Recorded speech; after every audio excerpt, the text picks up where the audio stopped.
Quand j'ai lu François Soudan dire que le Cameroun regorge les politiciens, les opposants les plus bêtes d'Afrique, moi, au premier moment, au premier instant, c'était comme s'il mentait. Mais au regard de ce qui se passe, je peux avouer que nous sommes très bêtes. Ce n'est pas en moins 2 mois qu'on doit parler de la coalition, si ce n'est pas une bêtise. C'est 2 ans avant. Et d'un mandat à un autre, on doit parler du travail à l'intérieur des partis politiques.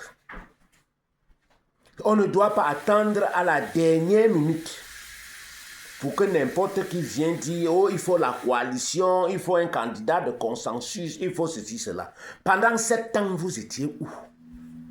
Pendant 7 ans, j'ai vu le PCR, j'ai vu l'UDC, j'ai vu le SDF, j'ai vu le MRC, j'ai vu d'autres partis. Excusez-moi, je ne connais pas les 300, je ne peux pas connaître les 300 noms, mais j'ai cité que quelques parmi la vingtaine qui sont sur le terrain. En même temps, pendant 7 ans, j'ai vu aussi le RDPC de l'autre côté combattre l'opposition. J'ai vu le FSSN de Chiroma combattre l'opposition. J'ai vu l'UNDP combattre toutes les oppositions. Je peux dire tous ces partis-là. Je ne peux pas les citer eux tous. Je ne peux même pas toucher le nom de l'UPC parce que finalement, on ne connaît pas exactement où ils sont regroupés. Certains sont du côté du gouvernement, certains sont du côté de l'opposition. Y compris le Manidem, on connaît que le Manidem est dans l'opposition. Et l'UPC Manidem aussi. Et même le CPP. De toutes les façons, je ne peux pas citer tous les partis ici. Mais je suis quand même écœuré de voir que c'est ceux qui ont lutté contre le changement qui sont aujourd'hui ceux qui doivent apporter le changement. Comment est-ce que ça sonne bien dans vos têtes? Que les gens pendant 7 ans ont lutté contre le changement, brusquement deviennent les leaders du changement. Vous qui supportez Bello Bouba et Chiroma, qu'est-ce que vous avez en tête? Si ce n'est pas nous rendre bêtes, comme François Soudan le disait. Il n'est pas question que quelqu'un qui a servi Pobia fasse un consensus ou bien représente un peuple, entre guillemets, le peuple du changement. Ce n'est pas possible.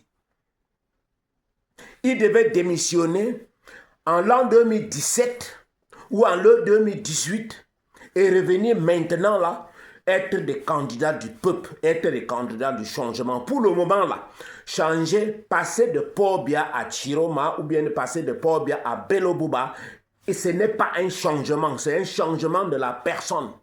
Les personnes qui peuvent opérer le changement de système sont ceux qui n'ont jamais fonctionné dans le système.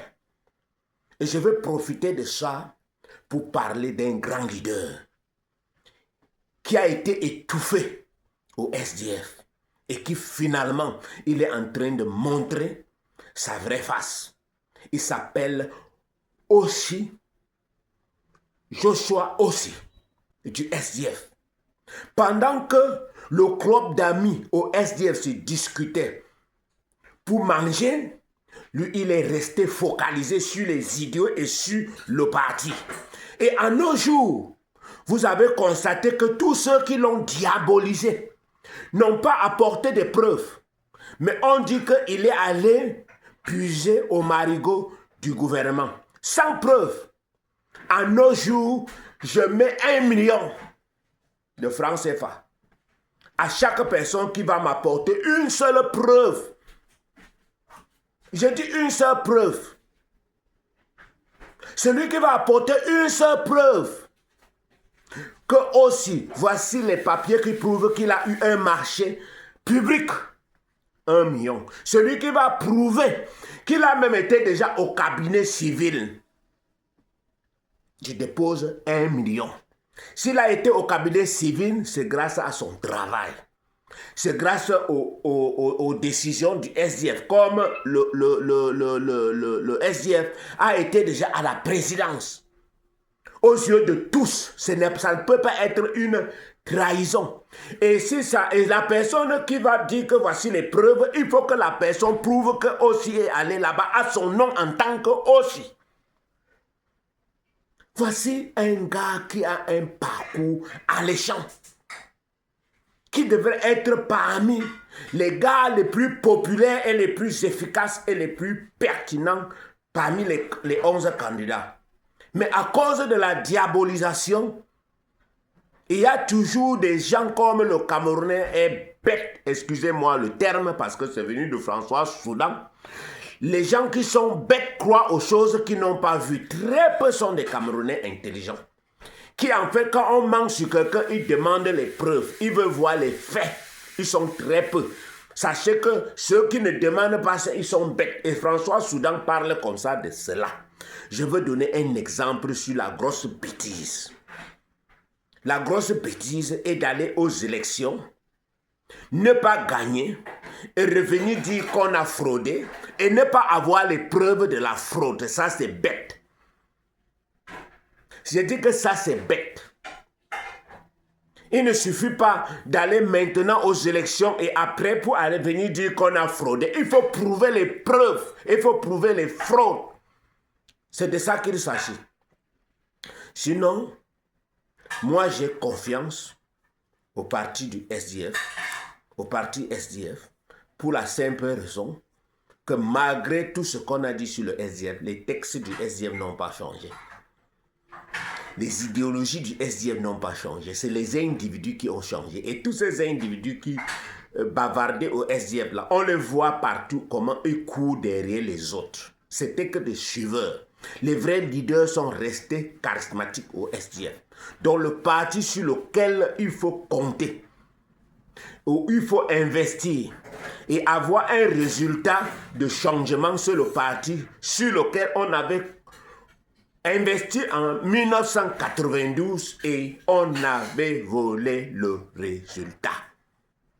Et tout le monde le sait. Je n'ai pas besoin de le prouver.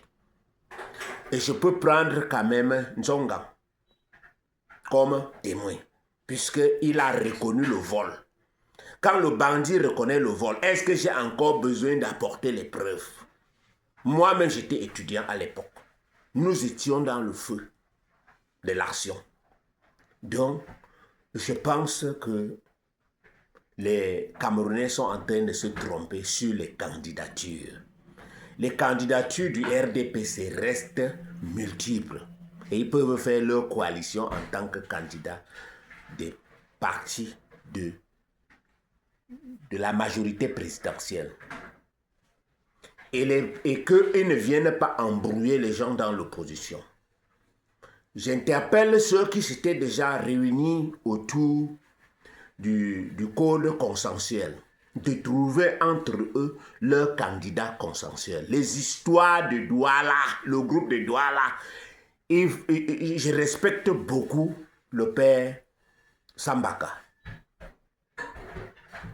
Je vous en prie, je le respecte beaucoup. Mais ce qui va se passer le 13, ça n'engage pas Sambaka. Et je pense que Sambaka peut comprendre qu'il peut se joindre à ceux qui, en fait, à l'époque, je pense au professeur Maurice Kamto, je pense à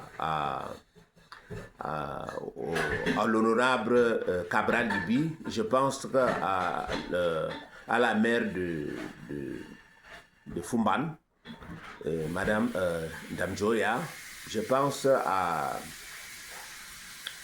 celui qui a été aussi recalé du MP. Et je pense aussi à tous les autres qui en fait ont soutenu, les 16 députés qui en fait étaient derrière cette action. De soutenir tous ces 7 leaders-là pour qu'on puisse vraiment convaincre les jeunes autres leaders qui ont été qualifiés à suivre et à soutenir cette candidature. Merci. C'était 10 minutes et c'était 10 minutes. Merci.